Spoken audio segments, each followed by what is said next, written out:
So a couple of things that I want to ask you about as we're moving through here before we get to your junior year. So can I ask you about the suits at this time? You're my first guy that I've talked to who swam. I guess I talked to Morgan as well about this a little bit, but I haven't had a chance to talk to many guys about. I mean, the sport is going crazy right now in this era, and anybody that's gone back and watched either the '08 Olympics with Phelps or the '09 World Championships is aware that there is a lot of controversy going on right now in this era about the suits.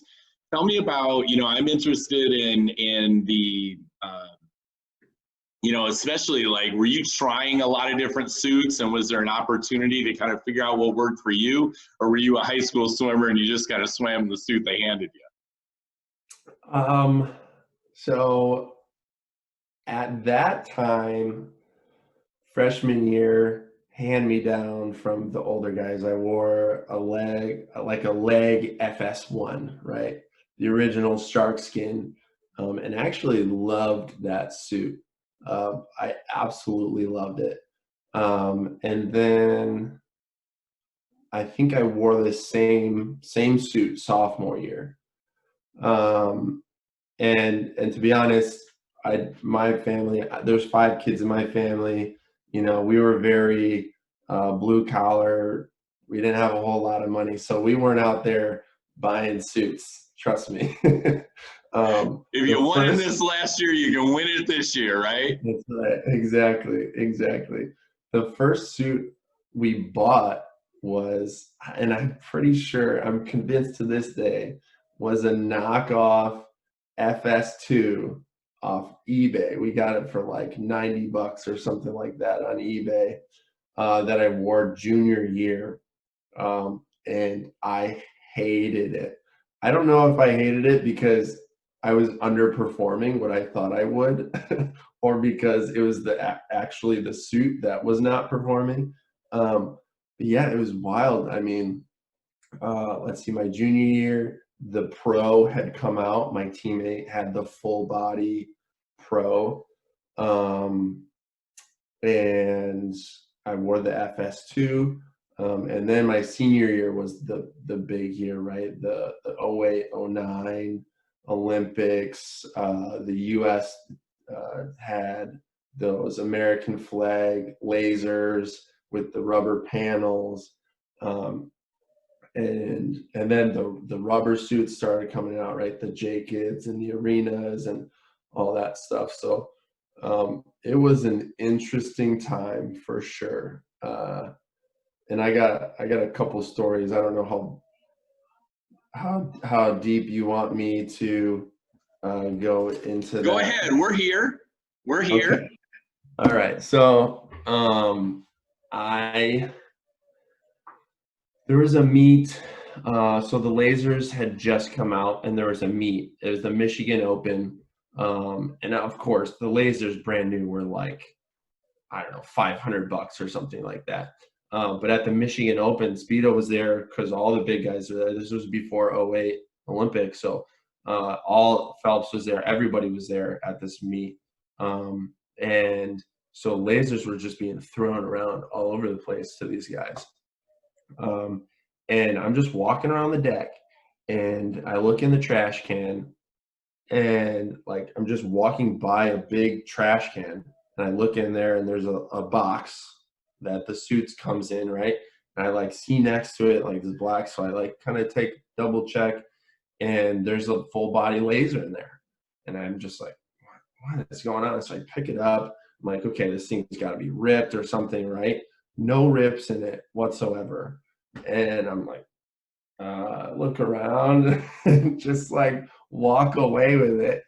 And there's literally nothing wrong with it. And so that's actually what I ended up wearing my senior year, just free laser, full body laser. But interestingly enough, senior year state finals, I think it was prelim. I don't think I was wearing suits in prelims. It must have been finals. I think it was finals before the 50 free. I'm getting the suit on, and you know, like it took forever to get them on, right? But and at the time we were allowed to wear Speedos under, so I'm putting it on the deck, like in our team area. I'm putting it on, and I rip the leg all the way up the side, and I'm like, this is like 15 minutes before the 50, and our team had gotten 4 blue 70s for the team. And one of my teammates was just standing there in a suit. It was like a size 24 though, way too small for me. And I'm just like, give me your suit quick. And so right there, he just takes it off. I put it on, swim the 50. But yeah, the suits, I mean, everyone, that was like the big thing, right? Everyone, all the teams, like, oh, who has what suits? It was just wild. And people were swimming crazy times, and we can go into that senior year a little bit. But yeah, the suits they were wild. They worked, that's for sure. We'll get to your senior year in just a second, but I got a couple more questions here as we move through. So I want to ask you about the divisional format change and whether that meant anything to you. I've talked to some guys as like when Class A and B turned into divisions and things like that, and how it changed who people were swimming against. In some cases, people lost rivals who moved out of their meets and whatnot. Did the divisional change your junior year have any impact on you in a positive or a negative way? I think it did. I think there was so my buddy, one of my best friends and training partners, Eric Solis, because after sophomore year, I started training with what at the time was WMS in Holland, and Eric, we both swam the 100 free. We both decided to swim the 100 free at state our junior year. But yeah, he was in Division 2 or 3 at the time. I was in Division 1, and he was really my only competition that year. And we ended up, I think, both going 45 high or 46 low or something like that. And I think he ended up going faster than me by maybe a little bit. And I remember being really upset because I think he was 46.10 and you were just a shade behind him. Yeah.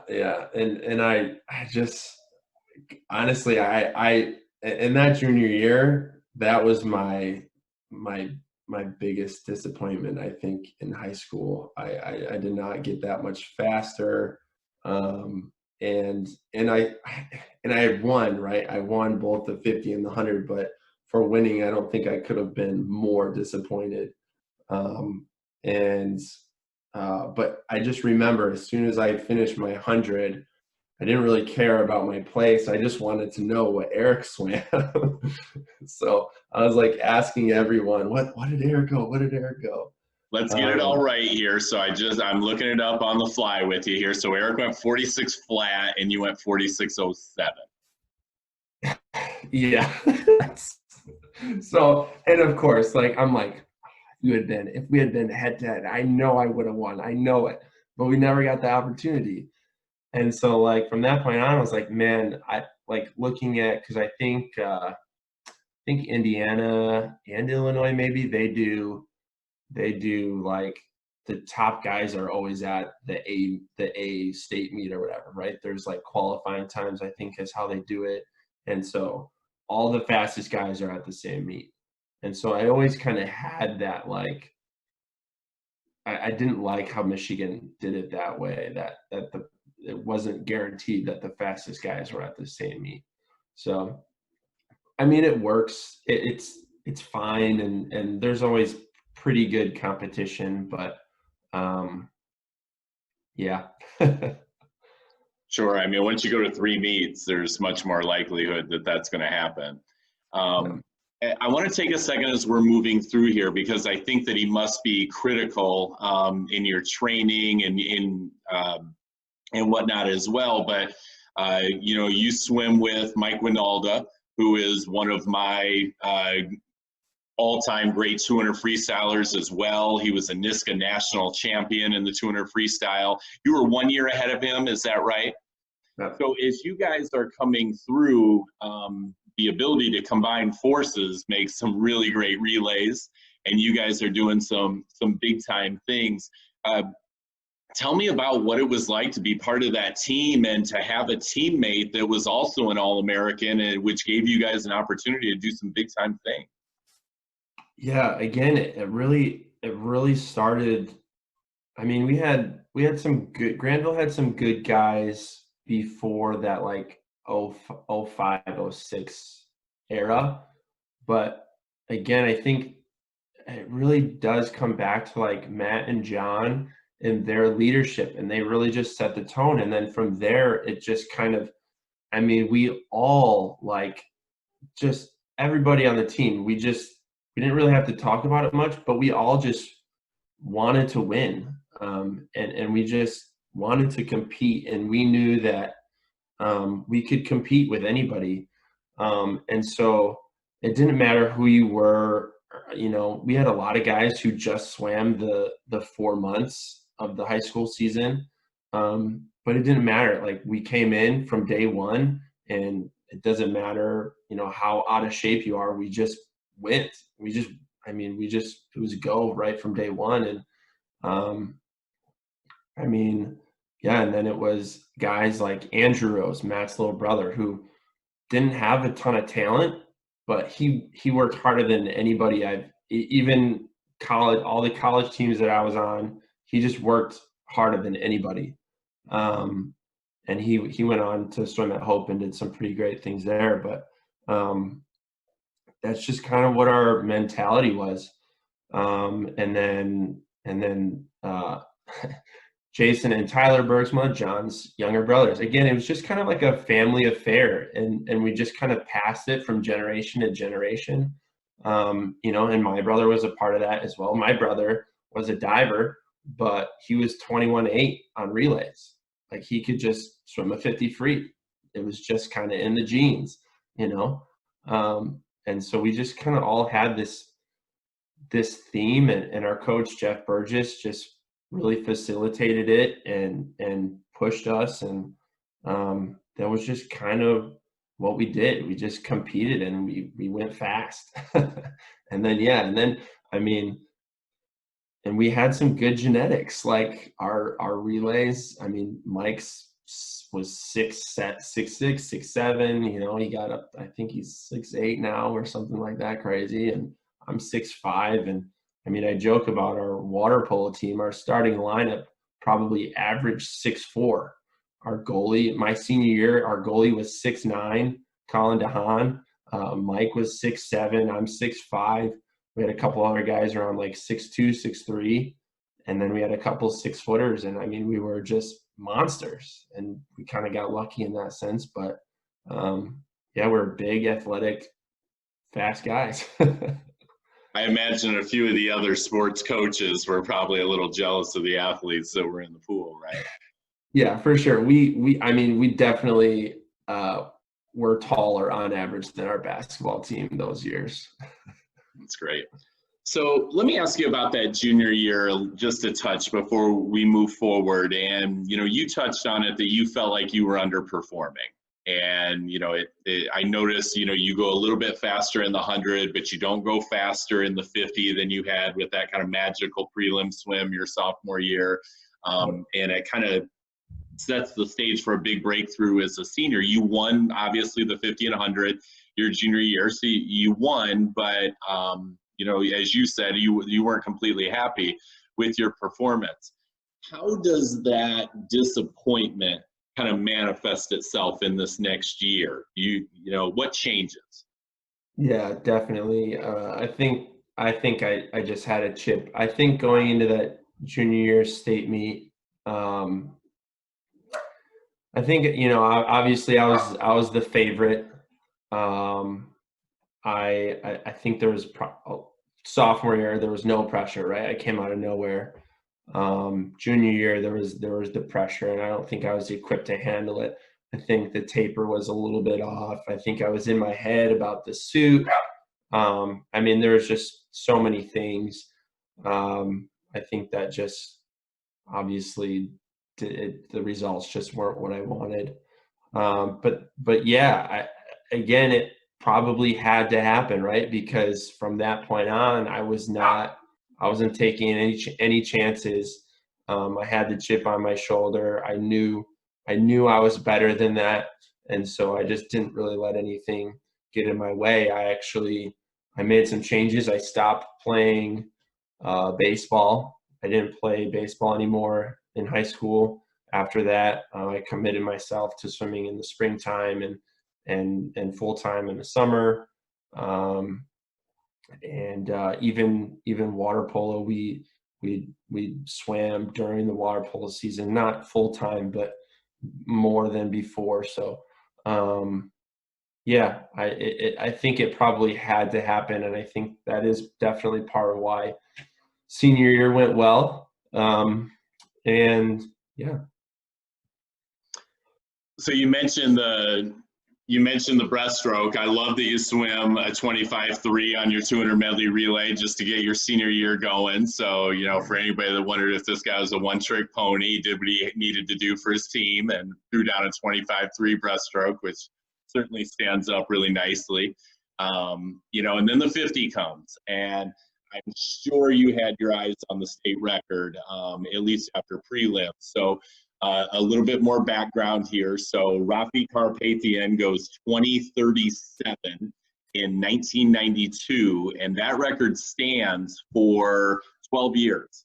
In 2004, Dan Priestley comes along. He takes 1/100th of a second off that record and brings it down to 20:36. So that's the record that's standing there. Going into 2009, and you go 20:41, which at the time was the third fastest 50 free ever by a Michigan boy. Awesome swim, and for you, a 0.6 of a second drop in the 50 from your lifetime best at that meet, which is really cool, and I'm sure an awesome breakthrough for you. Before we get to that kind of historic 100, let's talk about the 50 here and that breakthrough for you. So yeah, yeah, I was super happy with it. It felt pretty easy, and so I was pretty confident that I could do it in finals.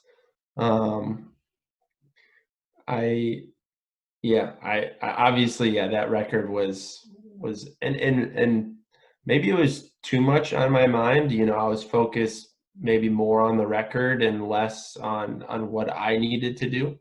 Um, and still at, you know, even at that time, there were still just so many things about my swimming that could have been, you know, obviously, like technically I still struggled a little bit. I think relied just a little bit too much on my strength and athleticism and not enough on being just a good technical swimmer.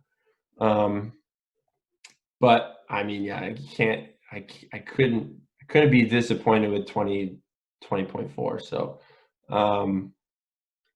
and then, well, we can talk about finals in a second, I guess. Well, let's get into the 100 as well. I didn't know if you had more on that 50, but the 100, you know, is a big one, and we mentioned it off the top. So Eric Matuszak's state record, it stood for 15 seasons since 1994, when he went 44:63. I think he went at that time, and so that sets up. And I'm sure your eyes are on that record for sure. But I think a really unique part of this is the year that Winalda has his breakthrough. So he launches up, and you two go 1-2 in the 100, which I'm sure was a cool thing. I mean, you don't often go 1-2 with a teammate at the state meet. So you have a record, you have a 1-2 finish with a teammate, a breakthrough for you where you not only break 46 for the first time, you break 45 as well. That's always awesome when you jump a second a year. So let's dive into the 100 and your memories of that race. So I will say, I was wearing a blue 70, and especially for the 100, I think the 100 and the 200, those suits probably helped the most. I mean, they worked. I mean, there's no denying it. That's why there's asterisks, right, by the suit area. Like, you just, it fixes some of those issues that young swimmers might have, body position stuff, and having the legs at the end. And that was definitely the situation for me. I didn't have a ton of endurance. I had the speed, but to get me through that 100, I think those suits definitely helped. Yeah, the 100 clicked. And again, I don't know if it was the suits or if it was just, I was well prepared, or I was just super excited because we had just won the medley relay, or whatever. We were in a good position. Everything was going well. I was confident. And yeah, and I had Mike. I mean, how can you have to have a teammate right there with you, in that 1-2 spot. Everything's just going right. And again, it was probably one of the easiest hundreds I've ever felt. And it just went. And at the time, that was a pretty good time. I mean, I go on to only dropping 4/10 by the end of my senior year of college. So I think that was definitely a combination of the suits and stuff. But yeah, I can't. That was definitely one of the most amazing personal performances I've had, for sure. I think it's cool for you to be humble, and I certainly can understand why any swimmer that's in that era, maybe has a little hesitation and kind of beating on their chest, about what they did. But I want to give a little perspective, again, for anybody that might not know your story. Let's not just compare times. Let's look at the year. People should understand that you were the number 600 freestyler in the country, NISCA, that year. So presumably everybody else is wearing the same suits, like all the technology's out there, and you're still top 6 in the country in the 100. You were top 10 in the country in the 50. And that year you were 100 in the NAG list. So looking beyond NISCA, you were 10th in the country in the NAG list for your age group. So even considering the suits, it may be hard to compare you to a Rafi from 92, or to Priestley in 05. But if we compare you to your contemporaries in that year, you were by any measure a top 10, 50, and 100 sprinter at a time when everybody else should have been sharing that same thing. So I totally appreciate that you kind of temper your enthusiasm, but your time stood up in that year against everybody else.